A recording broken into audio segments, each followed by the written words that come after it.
Hey guys, welcome back.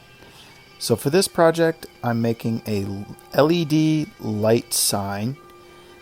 There's going to be a combination of different materials. As you can see in front, I've used some oak, which I've carved with the CNC. I jointed it using pocket hole screws. And then I ripped I'm just using like a 1x6, it's some pine, ripped that down, cut it into a nice little frame, put some wood glue in there, oil my gun, and I'm just going to staple it together. After I staple it together, I'll start working on the wiring.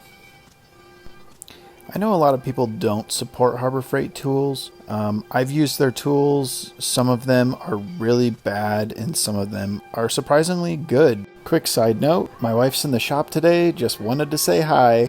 This nail gun that I have is a 3-part nail gun. You can put like 16 gauge brad nails and also run some staples, 18 gauge staples through it. So I'm pretty impressed with the quality of it, seeing that it was a third of the price of something that you can get at a box store or something. Anyway, it's going to rip a sheet of plywood down. This is a 1/2-inch sheet. I'm going to use this for the backing of my sign. I love that cross-cut sled. That thing has helped me out so much. So I've ripped it down. I'm just going to use some fast-drying black spray paint. Do this outside so the fumes don't fill the shop.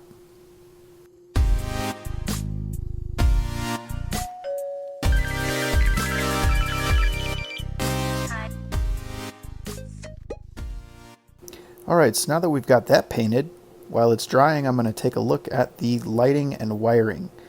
So this is a LED light by Lithium Lighting. I had this sitting around the shop because I bought a bunch of these at an auction. This one has a home now, so I was doing a test here, seeing if I could cut the LED strip and see if the wiring would still work with the LED strips. And it actually does. So I was really satisfied to see that you can cut the strip and still have the lighting cylinders work. So a difficult challenge that I'm working through as you see my build is these lithium lighting casings come with a AC to DC converter. So you're taking the power and changing it to a direct current. So it's going from active to direct.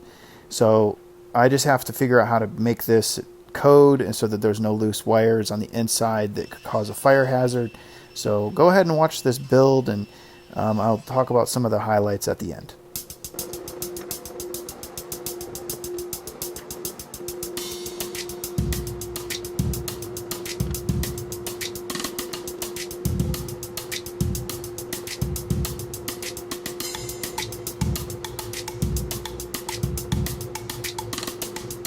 So instead of stapling this or putting some wood glue, I wanted to set up quickly. So I'm going to use some super glue, just hold it for about 30 seconds and it sets up. So I don't have to wait several hours for this thing to set up. I can just continue working through.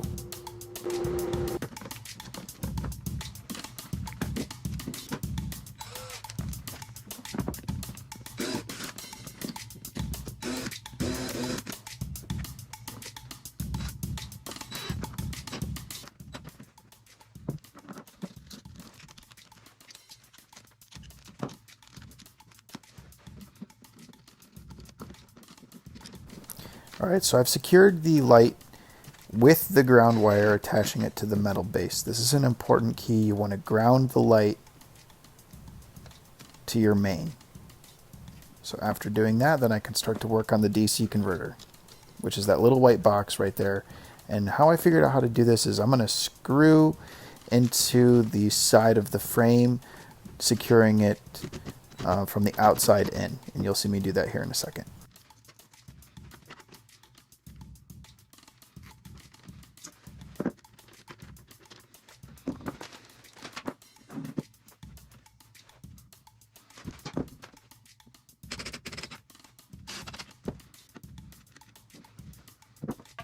Alright, so now that I've got the wiring completed, it's time to just do a dry fit.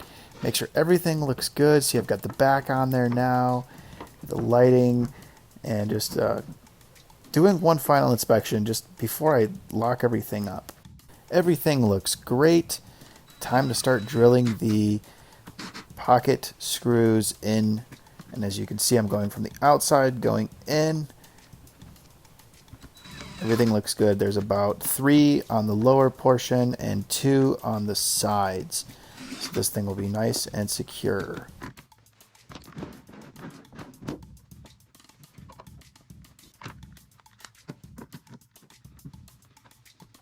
If you're still following at this point, odds are you're entertained.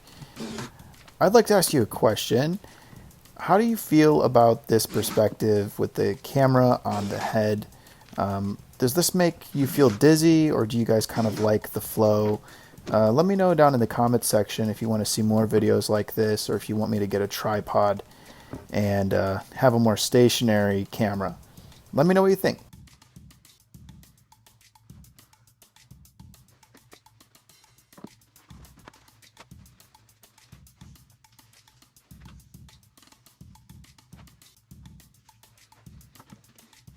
So as you can see, I'm securing the back with glue and staples. If I ever need to access the light in the future, I can just take the pocket screws out and access it that way. Being generous with the staples, now that that's done, time to put everything away. This is one of the favorite parts of my shop, is the flow over there by the nail gun station. It just seems to go very quickly. And as you can see, I'm going to do a test run here. I've got it plugged in, lights off, and it lights up. That looks great. That sign looks nice and bright. It's kind of hard to see with the camera, but it's a nice and bright sign. I'm just covering the letters up here because I'm going to take the round over a bit. I don't want to fill the inside of my sign with wood chips.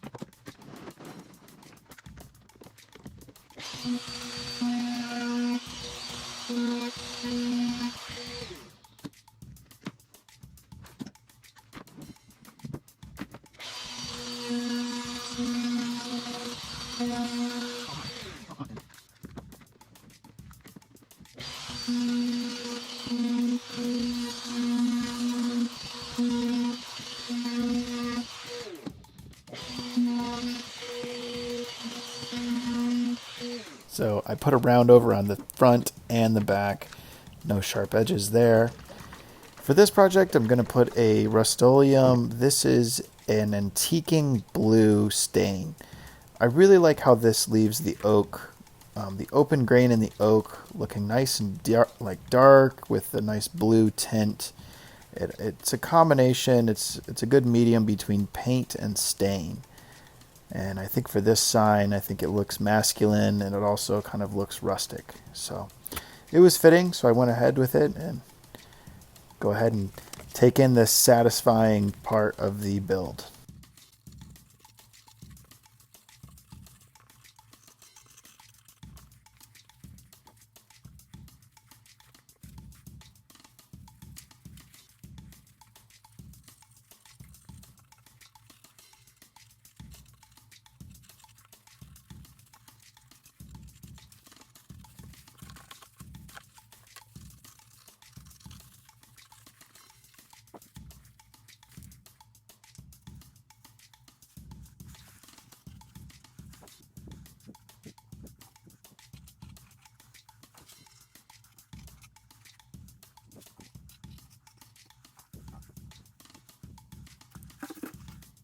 So after letting the stain set for about 5-6 minutes, I'm going to wipe off the excess. And as you can see here, it's left a nice rich color on the sign.